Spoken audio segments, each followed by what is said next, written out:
आचार्य जी, मेरा जलवायु आपदा पर समाज की उदासीनता को लेकर है। हम देखते हैं कि तापमान लगातार बढ़ता जा रहा है। बाढ़, भूकंप जैसे तबाही लगातार बढ़ती जा रही है। यही तबाही मेरे गांव में आई कुछ समय पहले, जो दर्जनों गांवों को बहाकर ले गई और लोग बेघर हो गए। और आज समस्या ये है कि लोग पलायन करने को तैयार हैं। 120 करोड़ लोग अनुमानित हैं कि अपना घर छोड़कर भागने को विवश होंगे।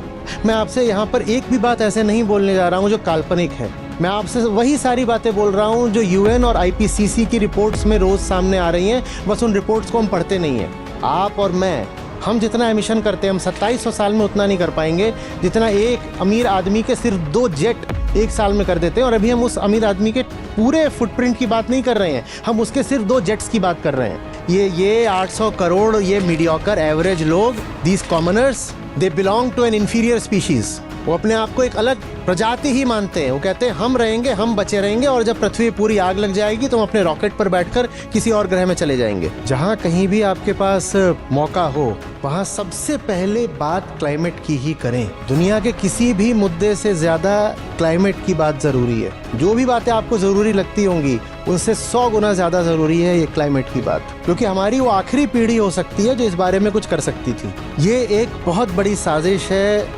पूरी मानवता के खिलाफ। जो बातें मैं आपसे कह रहा हूं, ये बातें नेट पर तो उपलब्ध हैं, लेकिन मीडिया आप तक नहीं लेकर आएगा।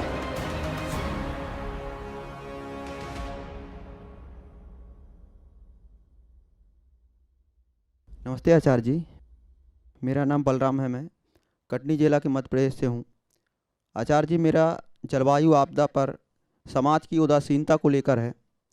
हम देखते हैं कि तापमान लगातार बढ़ता जा रहा है। बाढ़, भूकंप जैसे तबाही लगातार बढ़ती जा रही है, लेकिन हमें इससे कोई फर्क नहीं पड़ता। यही तबाही मेरे गांव में आई कुछ समय पहले, जो दर्जनों गांवों को बहाकर ले गई और लोग बेघर हो गए। और आज समस्या ये है कि लोग पलायन करने को तैयार हैं, लेकिन आज हम उसका निराकरण करने की बजाय कामना पूर्ति एक कथा पुराणों में उलझे हुए हैं। तो इससे जलवायु परिवर्तन पर कितना प्रभाव पड़ेगा? वो मेढकों वाली कहानी सुनी है आपने? 2 मेढकों पर प्रयोग हुआ था। हुँ? तो खौलता हुआ पानी था। हुँ? किसी तसले वगैरह में उसको खौला रहे होंगे।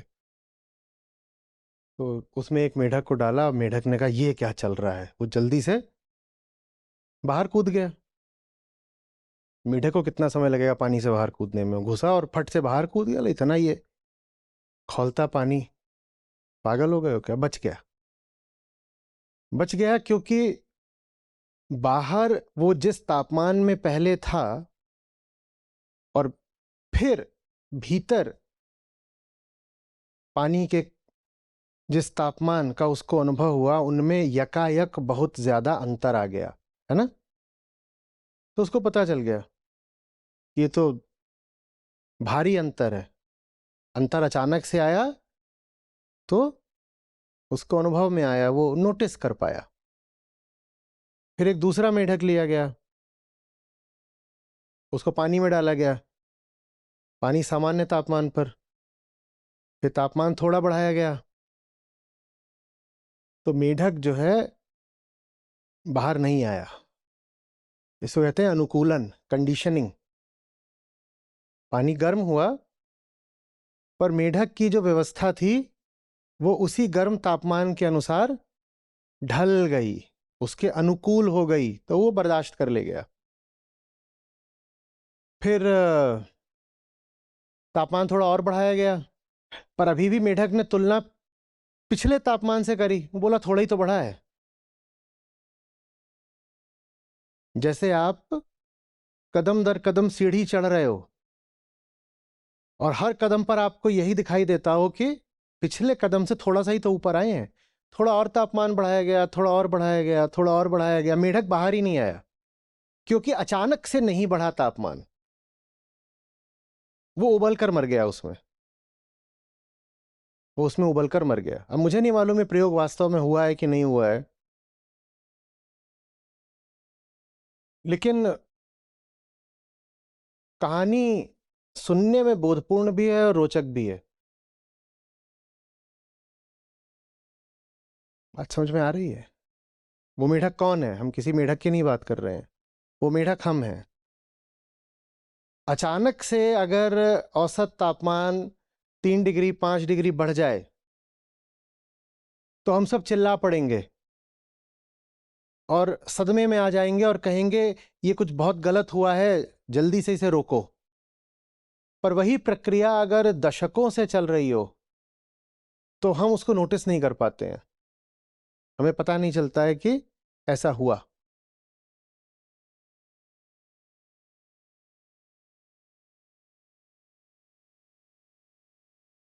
चलिए कुछ दृश्य हैं, कल्पना करिए।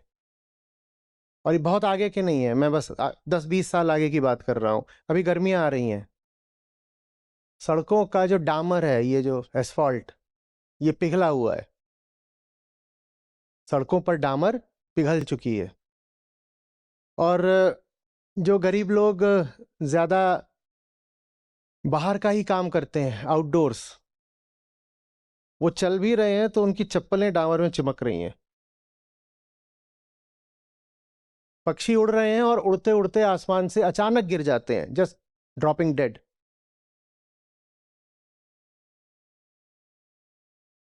बच्चे स्कूल से लौट रहे हैं और 1-2 बजे का दोपहर का समय है और बच्चे ऐसे चलते आ रहे हैं, चलते जा रहे हैं, अचानक हीट स्ट्रोक हुआ, वहीं गिर गया।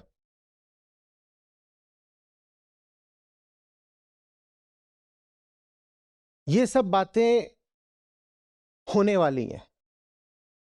पर जब ये सब भी हो रहा होगा ना, तो हो सकता है हमें तब भी बहुत बुरा न लगे, क्योंकि यकायक नहीं होगा। हमें जो चीज मार रही है वो ये कि ये सब कुछ ग्रेजुअली हो रहा है, क्रमशः हो रहा है, लगातार हो रहा है, निरंतर हो रहा है, पर एक झटके में नहीं हो रहा है।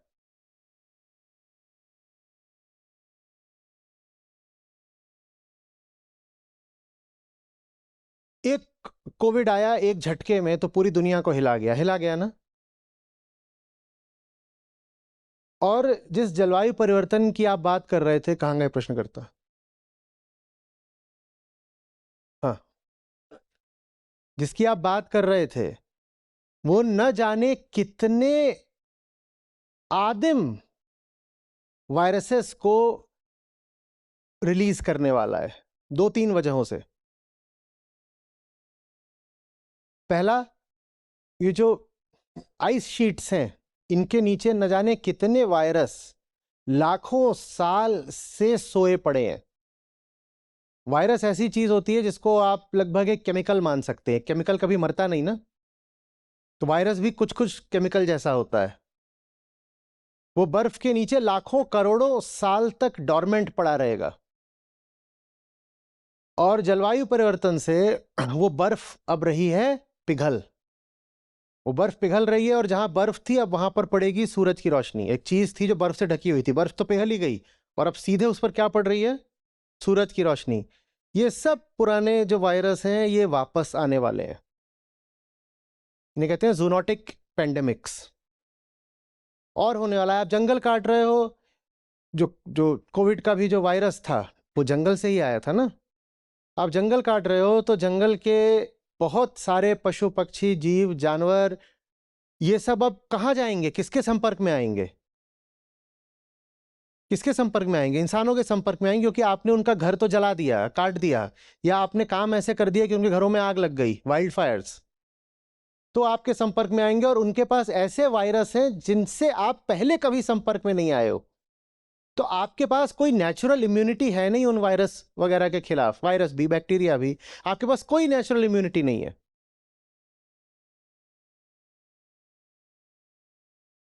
और ये सब होने जा रहा है, लेकिन ये सब कुछ एक ही साल में नहीं होगा।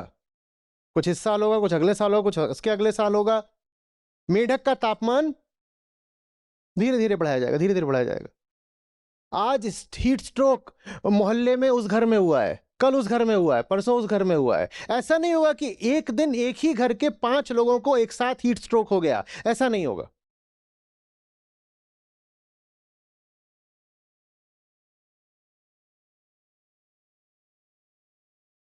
जो कुछ हो रहा है और होने जा रहा है, अगर वो एक ही जगह पर एक साथ हो जाए तो आप कहोगे प्रलय के लिए दूसरा नाम नहीं चाहिए, यही प्रलय है। इसी लेकिन गजब की माया यह है कि यह सब कुछ एक बिखरे तरीके से हो रहा है, scattered in both time and place. आज यहां हो रहा है, कल वहां हो रहा है। तो आज और कल का अंतर और यहां और वहां का अंतर। तो हमको लग रहा है अभी हम तो बचे हुए हैं ना, अभी हम तो बचे हुए हैं ना, कोई बचा नहीं हुआ है। अगले 20 वर्षों में भारत में जो उत्पादकता है खेतों की, जो क्रॉप यील्ड्स हैं, वो 30% तक कम हो सकती है और आबादी 20% तक बढ़ सकती है। मतलब समझिए, और ये सब जलवायु परिवर्तन से है। भाई फसलें एक खास प्रकार का तापमान मांगती हैं, एक खास अवधि में बारिश मांगती हैं। वो जितने भी क्लाइमेट पैटर्न्स थे वो पूरे तरह से बदल रहे हैं। तो पौधे पर आप आज्ञा तो नहीं चला सकते कि गेहूं उग। वो कह रहा है भाई मुझे जैसा तापमान और बारिश चाहिए थी और जैसी मुझे हवाएं चाहिए थी वो नहीं है, तो मैं नहीं उगूंगा। और आबादी आपकी बढ़ गई है और पैदावार आपकी गिर गई है, आप खाओगे क्या? आप नहीं खा पाओगे। उसका नतीजा ये होने वाला है कि दुनिया के लगभग 120 करोड़ लोग हैं जिन्हें अपना घर छोड़ना पड़ेगा। और दुनिया में बोल क्यों रहा हूं, ज्यादातर उसमें भारत जैसे देशों के होंगे, ज्यादातर भारत जैसे देशों में। क्यों? क्योंकि भारत में इरिगेशन से बहुत पैदावार नहीं होती है। हम बहुत हद तक अभी भी मॉनसून पर निर्भर है और मॉनसून की हवाएं निर्भर हैं कि एक खास टेम्परेचर डिफरेंस हो समुद्र की सतह और थल की सतह के बीच में। जल और थल के बीच में जब तापमान का एक खास अंतर होता है तब मॉनसून की हवाएं उठती हैं और जमीन की तरफ आती हैं, फिर आपके हिमालय से टकराती हैं और बारिश होती है, सब होता है। तो पहली बात तो तापमान ज्यादा है तो पेड़ पौधे ये सब बड़े होने से इनकार करेंगे, ना इनमें अन्न लगेगा, ना फल लगेंगे, ना सब्जियां लगेंगी। और दूसरी बात यह कि बारिश भी नहीं हो रही है। और तीसरी बात यह कि आपने ग्लेशियर सारे पिघला दिए तो नदियां भी नहीं बची हैं। हम कितना भी कह लें, आपने बात करी कथा पुराण की, आप कितना भी कह लो कि गंगा जी किसी दूसरे लोक से उतरी हैं, यह हमारी पौराणिक मान्यता है ना, कैसे हुआ था, फिर राजा भगीरथ और फिर शिव जी की जटाएं। वो ठीक है, वो एक सुंदर कथा है जिसका एक ऊंचा प्रतीकात्मक अर्थ हो सकता है। लेकिन आप जमीनी तल पर देखो तो हमें पता है कि गंगा और यमुना कहां से आती हैं, कहां से आती हैं। हाँ, तो आपने तापमान बढ़ा दिया तो वो ग्लेशियर बचा है क्या? वो नंगा पहाड़ बन गया, वहां बर्फ ही नहीं है। जब बर्फ ही नहीं है तो नदी कैसी? और जब नदी नहीं है तो खेती कैसी? खेती कैसी?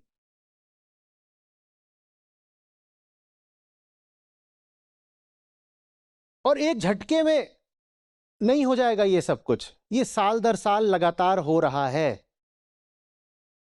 गंगोत्री कितना सिकुड़ चुका है, थोड़ा सा गूगल करिए तो आपको पता चल जाएगा। मैं आपसे यहां पर एक भी बात ऐसे नहीं बोलने जा रहा हूं जो काल्पनिक है।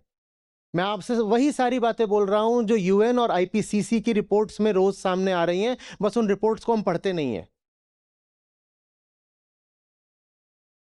गंगोत्री कितना सिकुड़ चुका है, आप खुद सर्च कर लीजिए। और यहां से जाने के बाद क्या सर्च करेंगे? आप लोग तो मोबाइल लेके बैठे हैं, रिकॉर्डिंग भी कर रहे हैं, यहीं बैठे बैठे कर लीजिए ना।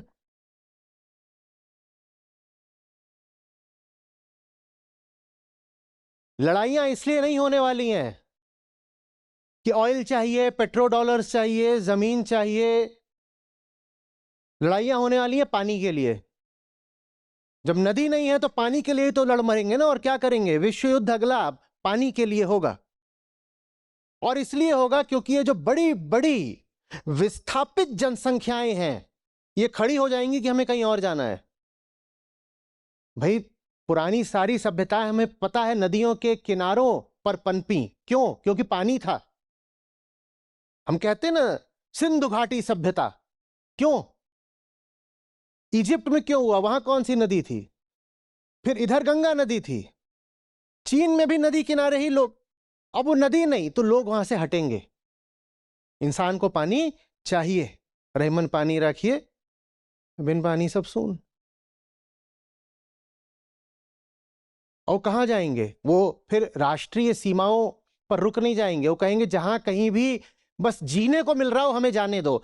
ये मानव इतिहास का सबसे बड़ा और सबसे दर्दनाक पलायन विस्थापन होगा। 120 करोड़ लोग अनुमानित हैं कि अपना घर छोड़कर भागने को विवश होंगे, और उनमें से 120 करोड़ अगर हैं तो मान लीजिए कि 80-90 करोड़ तो भारतीय ही हैं।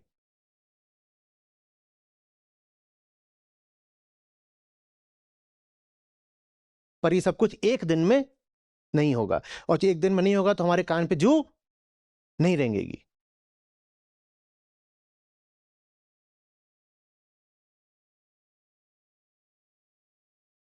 जो मिट्टी होती है, किसी भी जगह की मिट्टी करोड़ों सालों से एक प्रकार की ही बारिश पा रही होती है, एक ही प्रकार की।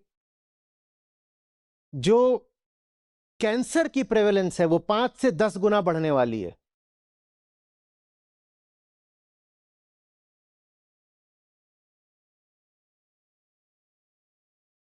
क्योंकि मिट्टी और पौधे का बड़ा नाजुक संबंध होता है।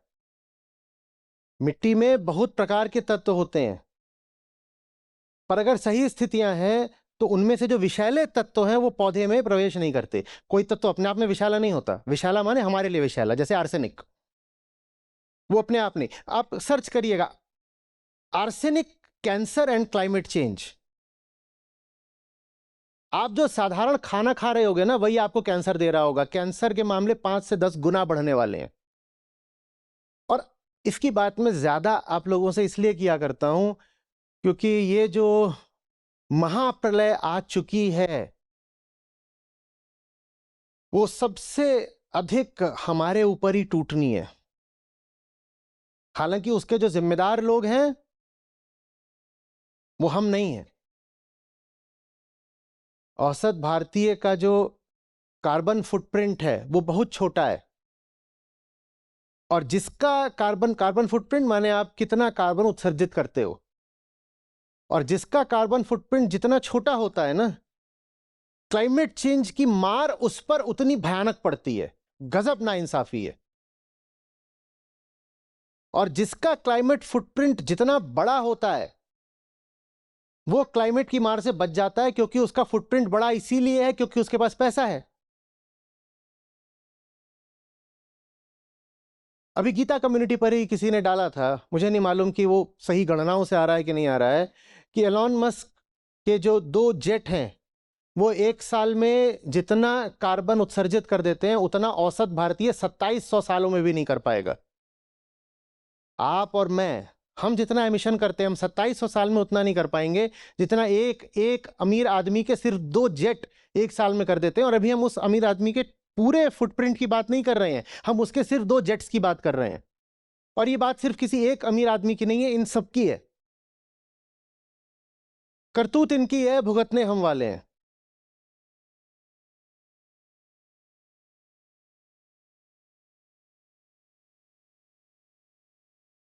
आपकी भी जो खोपड़ी है ना, ये ऐसे ही नहीं बन गई। ये मत मान लीजिए कि भगवान ने रच करके इंसान को ऐसा बना दिया है, नहीं। हम इवोल्यूशन की पैदाइश हैं, और वो इवोल्यूशन तापमान की, नमी की, कुछ खास परिस्थितियों में हुआ है। होता है ना कि भाई ये एक मशीन है और ये इतने से इतने तापमान के बीच में काम करने के लिए बनी है। वैसे ये भी एक मशीन है, आपका इंजन है, उसका तापमान बढ़ जाए तो क्या हो जाता है? बहुत सारी मशीनरी होती है, विदेशी लोग उसको बेचने को तैयार होते हैं, खासकर मिलिट्री मशीनरी। भारत उसको खरीदता नहीं है, बताओ क्यों? क्योंकि वो वो कनाडा की किसी फर्म ने बनाई थी। तो भारत के रेगिस्तान में जो तापमान होता है, जहां युद्ध लड़ा जाएगा, मान लीजिए पाकिस्तान की सीमा राजस्थान से लगी हुई, अब युद्ध वहां लड़ा जाना है, तो वो जो आपने कनाडा से मशीनरी मंगवा ली, चाहे वो राइफल हो चाहे टैंक हो, वो उतने तापमान के लिए बना ही नहीं है। और वैसे ही अब चीन से आपका झगड़ा हो गया, वहां पर जो 0 से 20 डिग्री नीचे का तापमान है, उसके लिए आपने जो हथियार मंगाया था वो बना ही नहीं है। आपकी राइफल है, इंसास है, वो वहां पर चोक कर गई। इतनी ठंडक है कि चोक कर गई, उसकी मैगजीन क्रैक कर गई, कुछ भी हो सकता है। वैसे ये मशीनरी भी एक खास तापमान के लिए बनी है। हम सिर्फ मरने नहीं वाले, हम पागल होने वाले हैं। हम पागल होने वाले हैं। ठीक, आपके भीतर भी तापमान नापने की प्रक्रिया लगातार चल रही है। जैसे भीतर भीतर एक घड़ी चलती है ना, भीतर घड़ी चलती है कि नहीं चलती है? हम जानते हैं एक घड़ी बाहर लगी होती है, एक भीतर चलती है। उसी को फिर आप बोलते हैं, कौन सी रिदम कहलाती है वो? सरकारी। हाँ, तो वैसे ही भीतर तापमान नापने की भी मशीन लगी हुई है, जो ये चाहती है कि अगर दिन में लू चली है तो रात में ठंडक हो जाए। जब रात में 12, 2, 3 बजे भी लू ही चल रही होगी, तो भीतर की सारी व्यवस्था खराब हो जानी है। ये हिस्सा जो है हमारी मशीन का, ये विक्षिप्त हो जाना है। तो एक तपती सड़क है जिस पर डामर पिघल चुका है और उस पर पागल लोग दौड़ रहे हैं अपने कपड़े फाड़ते हुए। 5, 10, 20 मिनट तक दौड़ते हैं और फिर मर के गिर जाते हैं। ये दुनिया छोड़कर जा रहे हैं हम अपने बच्चों के लिए।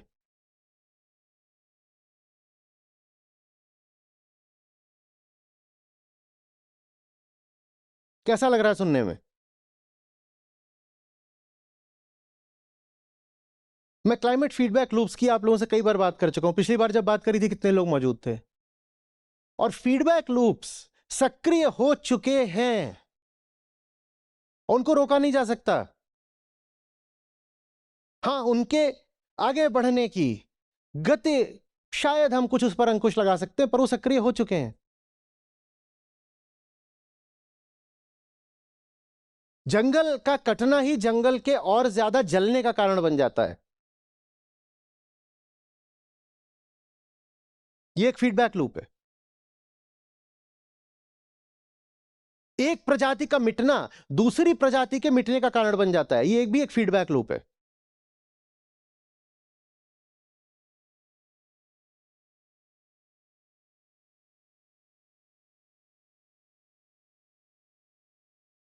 एक प्रजाति है जानवर की, पशु की, वो एक तरह की घास खाती है। वो घास एक तापमान में ही पैदा होती है, पहाड़ में। तो वो पहाड़ों की तलहटी में वो घास होती थी, और वो जो प्रजाति थी वही तलहटी में उसको खाया करती थी, घास को, वो चलती थी। इस प्रजाति पर कोई और प्रजाति आश्रित थी, कोई और प्रजाति आश्रित थी, ऐसे ऐसे था। तापमान बढ़ गए, अब वो घास वहां होती ही नहीं। कितनी प्रजातियां समाप्त होंगी? सारी प्रजातियां समाप्त हो जाएंगी, क्योंकि वो घास अब वहां होती नहीं है।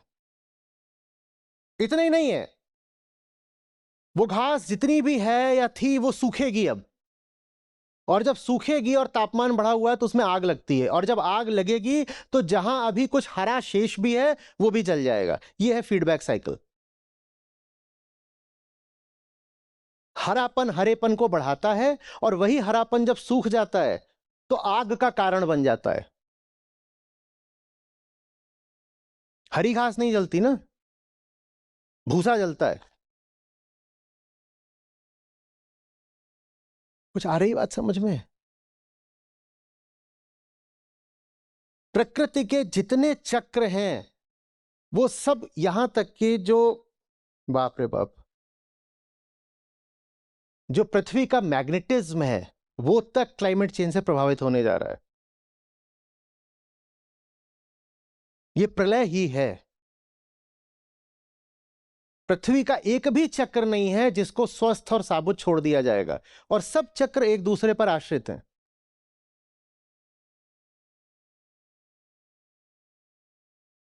और जब हम चक्रों की बात कर रहे हैं तो महिलाओं का मासिक चक्र भी अछूता नहीं रहने वाला है। जबरदस्त तरीके से अनियमित हो जाएगा, बीमार करेगा, और उससे संबंधित जो दिमाग पर हार्मोनल प्रभाव पड़ता है और व्यवहार बदलता है वो भी होगा।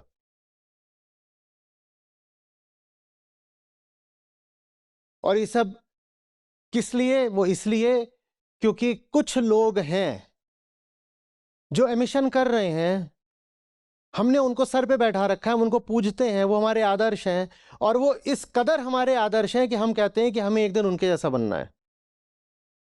और वो कहते हैं तुम हमारे जैसा बनोगे हमारा माल खरीद खरीद करके। वो ऐसे ही थोड़ी अमीर हो गए, हम ही ने उनका माल खरीदा है। और हम उनका माल नहीं खरीदते अगर हम उनको आदर्श नहीं मान रहे होते तो सारी जो बात है वो मानसिक है, वैल्यू सिस्टम की है।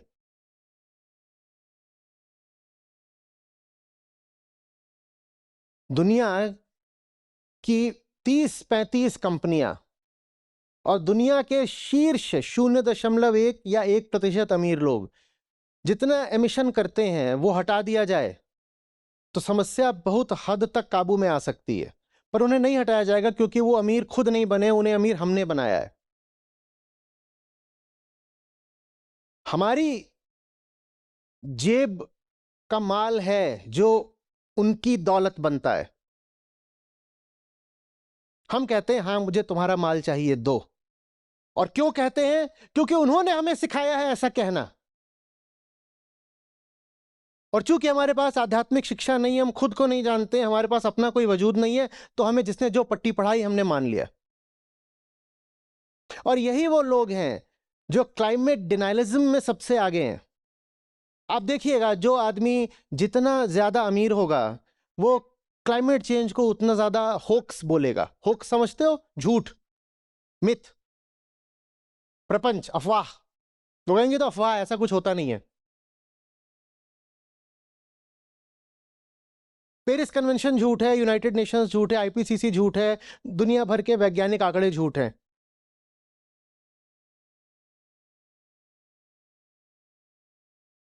आप चूंकि उनके खरीदार हो, आप उनका बाजार हो, तो वो आपसे कहेंगे अपनी आबादी बढ़ाओ। वो कहेंगे नहीं नहीं नहीं, माल तो तभी बिकेगा ना जब खरीदार बहुत सारे हो। आबादी बढ़ाओ, आबादी बढ़ाओ, आबादी बढ़ाओ। जिन चीजों के प्रोडक्शन से कार्बन एमिशन हो रहा है, एनर्जी फॉसिल फ्यूल बर्निंग से होता है ज्यादातर एमिशन, माने एनर्जी। वो एनर्जी कुछ करने के लिए चाहिए ना। तो जिस काम के लिए आप वो एनर्जी इस्तेमाल कर रहे हो, ज्यादातर काम वो हैं जिन्हें करने की कोई जरूरत ही नहीं है। पर आप जितना ज्यादा वो सारे काम करते हो उतना किसी की जेब भरती है, इसलिए आपसे वो सारे काम करवा रहा है।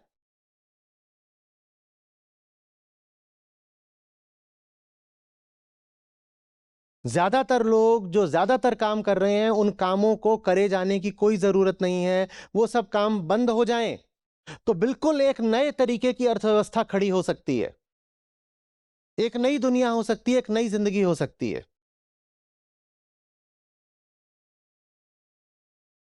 पर वो जो नई अर्थव्यवस्था खड़ी होगी वो ऐसी नहीं होगी कि उसमें बस कुछ चंद लोग हैं जो अमीर होते जा रहे हैं, होते जा रहे हैं, होते जा रहे हैं। दुनिया भर में जो इनकम इनइक्वालिटी बढ़ रही है और साथ ही साथ कार्बन एमिशन बढ़ रहा है, कार्बन डाइऑक्साइड का पीपीएम बढ़ रहा है, वो बिल्कुल एक साथ चल रहे हैं, समानांतर। आप इस बात पे गौर करिए, समझिए। इनकम इनइक्वालिटी समझते हैं? आर्थिक असमानता। आर्थिक असमानता जितनी बढ़ रही है कार्बन एमिशन भी उतने ज्यादा बढ़ रहे हैं। इसका मतलब बताइए। ये जो चंद लोगों के हाथ में ज्यादा से ज्यादा दौलत आती जा रही है, यही एमिशन कर रहे हैं। और दुनिया में जिन देशों में जो इनकम इनइक्वालिटी है, जो इनकम डिस्ट्रीब्यूशन कर्व है, वो एकदम स्क्यूड हो गया है, माने बेढंगा हो गया है, झुक गया एक तरफ को, उनमें भारत बहुत आगे है।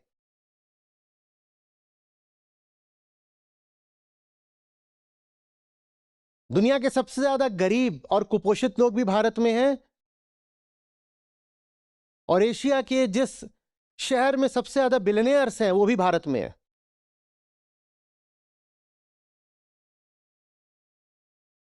तो चूंकि ये कुछ मुट्ठी भर लोग हैं जो जबरदस्त तरीके से अमीर हुए हैं, इनको भी आप शामिल कर लेते हो अपनी गणनाओं में, तो ऐसा लगता है कि औसत आय बढ़ रही है, औसत आय बढ़ रही है।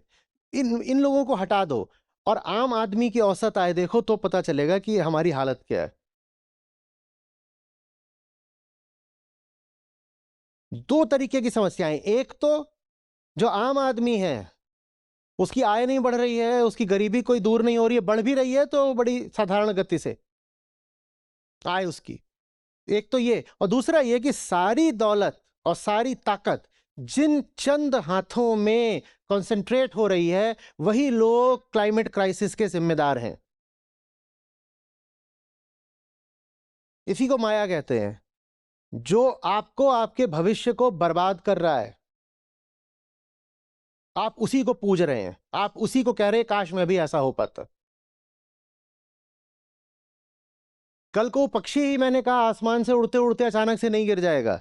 हमारा बच्चा है, वो स्कूल से आ रहा है, उसी पिघलती हुई डामर वाली सड़क से वो कहीं गिरा पड़ा है, और आपको पता भी नहीं चलेगा कि इसका जिम्मेदार वो अमीर आदमी है, वही अमीर आदमी जिसने अर्थव्यवस्था पे पूरा कब्जा कर रखा है। और आप कुछ भी करो, आप ले दे करके प्रोडक्ट्स और सर्विसेज उसी की खरीदते हो।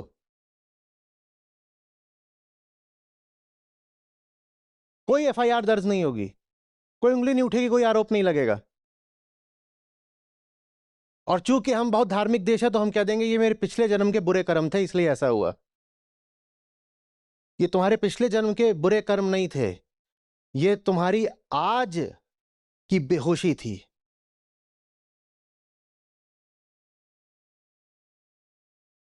मैं क्या बोलूं आपसे, जो औसत भारतीय होता है उसका 10% है कार्बन फुटप्रिंट विकसित विश्व की अपेक्षा। अजीब लगता है कि मैं अपने लोगों को, अपने देश के लोगों को बोल रहा हूं कि तुम कम कंजम्पशन करो, ये बेचारे तो कर भी नहीं रहे हैं इतना, ये और कितना कम करें। आधे तो भारत में अभी कुपोषित ही चल रहे हैं। अभी भी उनको मैं बोलूं कि तुम अपना जो है ना कंजम्पशन कम करो ताकि कार्बन एमिशन कम हो, क्या बोलूं उनको? उनको तो अपना बढ़ाने की जरूरत है। बल्कि जो बेचारा साइकिल पर चल रहा है, मैं उसको बोलूं तुम साइकिल पर ही चलते रहो, नहीं, उसको तो चाहिए कम से कम उसकी एक स्कूटी आए उसके घर में। जिनको ये समझाने की जरूरत है कि तुम एमिशन कम करो, वो लोग हैं जो भली भांति जानते हैं कि वो ही एमिशन कर रहे हैं, और वो कहते हैं मेरे ठेंगे से ये पूरा ग्रह जलता है तो जले। ये 800 करोड़ ये मीडियोकर एवरेज लोग, these commoners, they belong to an inferior species. वो अपने आप को एक अलग प्रजाति ही मानते हैं। वो कहते हैं हम रहेंगे, हम बचे रहेंगे, और जब पृथ्वी पूरी आग लग जाएगी तो हम अपने रॉकेट पर बैठकर किसी और ग्रह में चले जाएंगे। जहां कहीं भी आपके पास मौका हो, वहां सबसे पहले बात क्लाइमेट की ही करें। दुनिया के किसी भी मुद्दे से ज्यादा क्लाइमेट की बात जरूरी है। जो भी बातें आपको जरूरी लगती होंगी उनसे 100 गुना ज्यादा जरूरी है ये क्लाइमेट की बात। आपके ऑफिस में कहीं 4 लोग मिलकर बात कर रहे हैं, आप क्लाइमेट का मुद्दा उठाएं। आपके घर कोई वोट मांगने आया है, उससे कहें तुम्हारे मैनिफेस्टो में क्लाइमेट चेंज कहां है। बिल्कुल रट लगा दें, क्योंकि हमारी वो आखिरी पीढ़ी हो सकती है जो इस बारे में कुछ कर सकती थी। और आप अगर पृथ्वी की परवाह नहीं कर रहे तो पृथ्वी को आपकी परवाह भी नहीं करनी है। छोड़िए पृथ्वी को, वो एब्स्ट्रैक्ट हो जाता है। आप अगर कल की परवाह नहीं कर रहे तो कल आपके बच्चों की परवाह नहीं कर रहा। अपने बच्चों से प्यार है ना? हाँ, तो अपने बच्चों को एक जलती हुई दुनिया छोड़कर जा रहे हो, जलती हुई, खत्म होती हुई।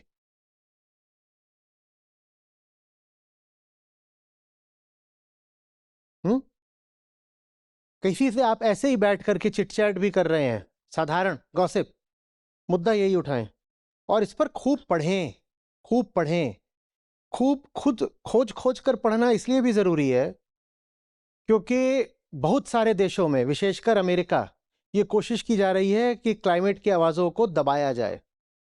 जो वहां नया प्रशासन आया है वो चाहता नहीं कि क्लाइमेट के बारे में कोई भी बात हो, वो उसे स्कूलों कॉलेजों के करिकुलम से भी हटा रहे हैं, और जो लोग उसकी बात करना चाहते हैं उनकी आवाज़ को दबा रहे हैं, उनके सोशल मीडिया अकाउंट्स भी बंद कर रहे हैं, जितने तरीके से उनको रोका जा सकता है रोक रहे हैं। तो बिल्कुल हो सकता है कि आप सोचें कि अरे मेरी फीड पर तो क्लाइमेट को लेके कुछ आ नहीं रहा, तो वो नहीं आएगा क्योंकि एल्गोरिदम को बोला गया है कि ये बात जनता तक नहीं पहुंचनी चाहिए, क्योंकि वो एल्गोरिदम भी किसके हाथ में है? उन्हीं लोगों के हाथ में है जो कार्बन एमिशन करते हैं। वो आप तक ये खबर नहीं पहुंचने देंगे। आप सोचेंगे कि टीवी पर ये बात आए, टीवी पर ये बात नहीं आएगी। ये एक बहुत बड़ी साजिश है पूरी मानवता के खिलाफ। जो बातें मैं आपसे कह रहा हूं, ये बातें नेट पर तो उपलब्ध हैं, लेकिन मीडिया आप तक नहीं लेकर आएगा। इसलिए नहीं कि वो जानते नहीं, बल्कि इसलिए क्योंकि वो पूरी अच्छे तरीके से जानते हैं। वो आप तक यही